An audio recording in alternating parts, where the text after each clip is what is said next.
Hello guys! Hello Virgo! Welcome dito sa aking channel, Kapalaran 888. Welcome guys! Alamin natin kung anong messages, vibration, gabay energy para sa inyong lahat.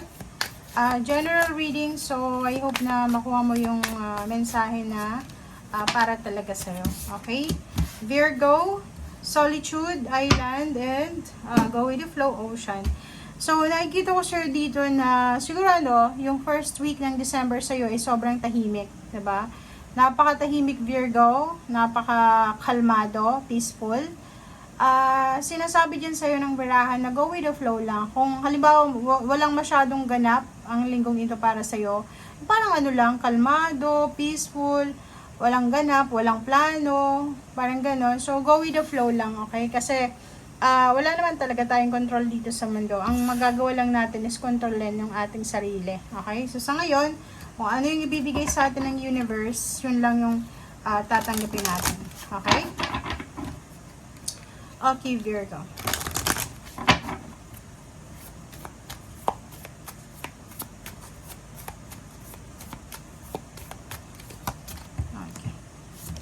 So, from your Archangel Michael, sinasabi sa'yo, diba? Nasa tamang landas ka daw. Nasa tamang direksyon ka. So, yun na nga. Nasa tamang direksyon ka. So, kailangan nasa tamang landas, nasa tamang right path. Nasa tamang right path talaga. Nasa tamang direksyon. So, sundin mo lang kung ano yung sinasabi ng iyong intuition. And sumunod ka lang sa flow of life. Huwag kang against the flow of life ngayon. Okay? Okay. Virgo. Tingnan natin.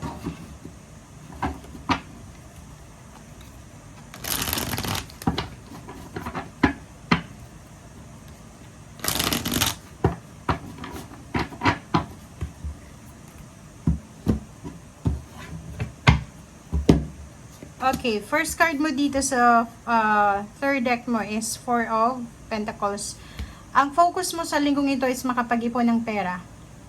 Parang nakikita ko sa'yo dito na eto na yung panahon na kailangan mong magseryoso sa pag-iipon ng pera. So, nakikita ko na kailangan mong magtipid. May kailangan kang gawin para sa pamilya mo or para sa sarili mo. So, kailangan mo dito ng lump sum of money. Physically, mentally, financially, nakikita ko na strong yung foundation mo. Okay? Isang milagro ang posibleng dumating, mangyari sa'yo ngayong linggong ito. Nakikita ko may hawak kang pera dito. So, pwedeng lump sum of money, checks, payouts, payments. Parang may isang unexpected na gift, regalo kang matatanggap. Okay? Isang balita ang matatanggap mo tungkol sa trabaho. So, pwedeng mayroon kang matatanggap na job offer. Parang gano'n. So, comment down below if you're looking for job. So, nakikita natin na pwedeng matanggap ka sa isang trabaho, sa isang business, sa isang company, sa isang career. Makakatanggap ka din ng recognition, ng awards, ng rewards, ng congratulatory messages. May mga past events, past issues, past person na posibleng pumasok ulit sa buhay mo. Pwedeng sila ay mga taong nakaaway mo or pwedeng sila yung mga taong naging toxic sa sarili mo.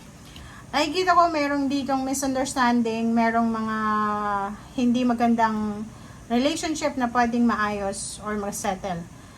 Isang okasyon ang posibleng pinaplano mo or isang okasyon, selebrasyon, pagtitipon, reunion, or pwedeng homecoming ang posibleng pinag-iisipan mong i-organize. Nakikita din natin dito yung wedding anniversaries, collaboration, teamwork. Nakikita ko na posibleng yung celebration na yon is dahil sa business opening or pwedeng sa relationship, pwedeng may mga wedding anniversaries, wedding, kung ano man na wedding yan, wedding, okay? Nakikita ko sure dito may iba sa inyo dyan Virgo na naghihintay kayo ng balita tungkol sa inyong karelasyon. May iba din sa inyo na naghihintay kung kailan na kayo yayayain magpakasal ng inyong kalibin. Isang napakabilis na offer ng prosperity, abundance, stability, and balance. Like may mag-offer sa iyo ng managerial position or pwedeng sa linggong ito makita mo sa bulletin board na pwede ka nang mag-apply or pwedeng may chance na para makapag-apply ka ng mas mataas na posisyon or medyo tumaas yung sweldo mo.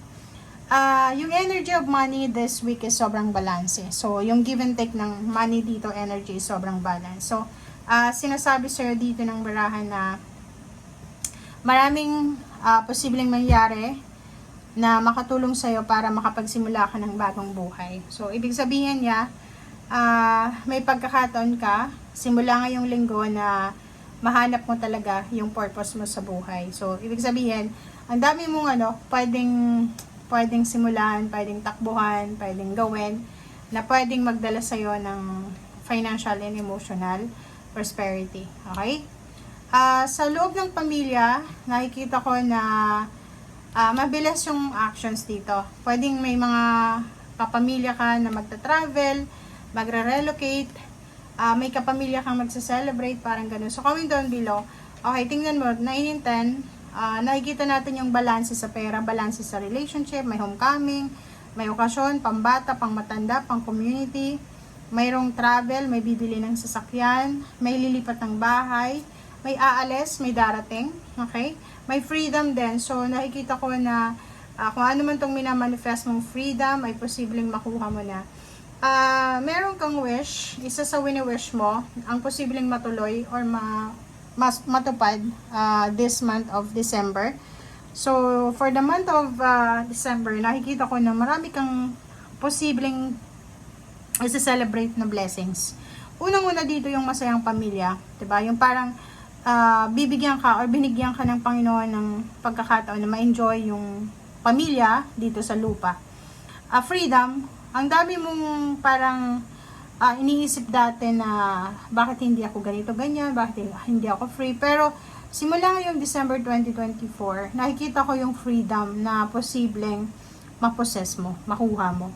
May mga minamanifest ka, pinapangarap, na siguro dati pangarap lang siya, and then ngayon parang hawak kamay mo na, abot kamay mo na, and nakikita ko yung peace and harmony sa linggong ito. Okay? Yung parang at peace ka, wala kang masyadong iniisip, wala kang masyadong problema. Nasa solitude ka dito. Yung flow ng energy sa'yo ay sobrang balance. Okay? Sa ilalim niya is, same din dito, solitude din to eh. 'Di ba? So, yun yung focus mo dito.